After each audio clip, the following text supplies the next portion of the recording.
Halo semuanya. Perkenalkan, kami dari kelompok 3 Teori Belajar Kognitif. Perkenalkan, aku Erdila Wahyuni Tias dengan NIM belakang 206. Aku Siti Martusraha dengan NIM belakang 161.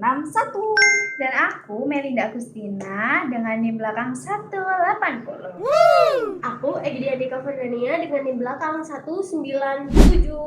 Di sini kita akan memaparkan materi implementasi teori belajar kognitif.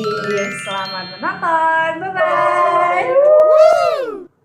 Nah, jadi sebelum kita melanjutkan ke materi selanjutnya tentang teori belajar kognitif, kita perlu mengenal dulu tentang konsep teori belajar kognitif itu. Nah, jadi di sini teori belajar kognitif itu belajar yang bukan sekedar hubungan stimulus atau respon aja. Nah, proses ini tuh terdapat proses mental yang kompleks, lalu individu juga secara aktif mengelola informasi. Lalu, teori belajar kognitif ini juga mengaitkan pengetahuan baru dengan pengetahuan lama, lalu membangun struktur kognitif yang lebih kuat lagi. Lalu, kenapa sih ada pengembangan teori kognitif ini? Nah, karena teori sebelumnya itu, yaitu teori behavioristik, itu hanya fokus pada perilaku yang terlihat seolah-olah manusia itu seperti mesin yang hanya bereaksi terhadap rangsangan aja. Padahal manusia itu bukan hanya makhluk yang menerima rangsangan, tapi juga berpikir, menafsirkan, dan juga mengolah informasi sebelum bertindak.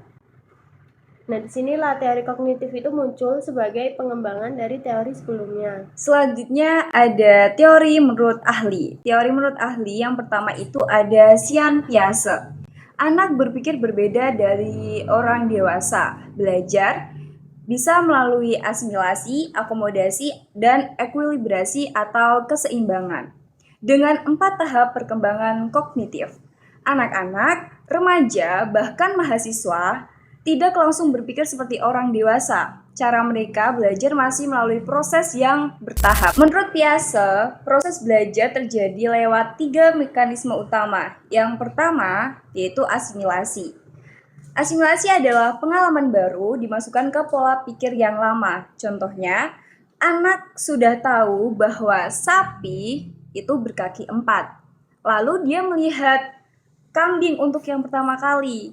Ia mungkin menyebut kambing itu sebagai sapi kecil. Lalu yang kedua itu ada akomodasi, yaitu pola pikir yang lama itu diubah agar cocok dengan hal baru. Contohnya, setelah diberitahu bahwa kambing itu beda sama sapi, anak akhirnya paham bahwa tidak semua hewan berkaki 4 itu sapi. Yang ketiga itu ada ekuilibrasi atau keseimbangan, yaitu keseimbangan antara keduanya. Keduanya di sini itu yaitu asimilasi sama akomodasi agar stabil. Jadi setiap kali siswa bingung karena pola pikir yang tidak cocok, mereka akan menyeimbangkan kembali pikirannya sampai menemukan pemahaman yang pas. Untuk 4 tahap perkembangan kognitif, menurut Sian Piase, yang pertama ada sensori motor. Itu dimulai dari umur 0 sampai 2 tahun, yaitu belajar lewat indera dan gerakan. Yang kedua itu ada praoperasional mulai dari umur 2 sampai 7 tahun, yaitu dia udah mulai berbahasa tapi masih egosentris. Lalu yang ketiga itu ada operasional konkret dimulai dari umur 7 tahun sampai 11 tahun. Anak mulai berpikir logis tapi pada hal-hal yang nyata saja. Dan yang terakhir yaitu ada operasional formal dari umur 11 tahun ke atas. Karena itu anak bisa berpikir abstrak dan kritis. Selanjutnya ada karakteristik teori belajar kognitif. Yang pertama, belajar adalah proses mental yang bukan sekedar perubahan perilaku.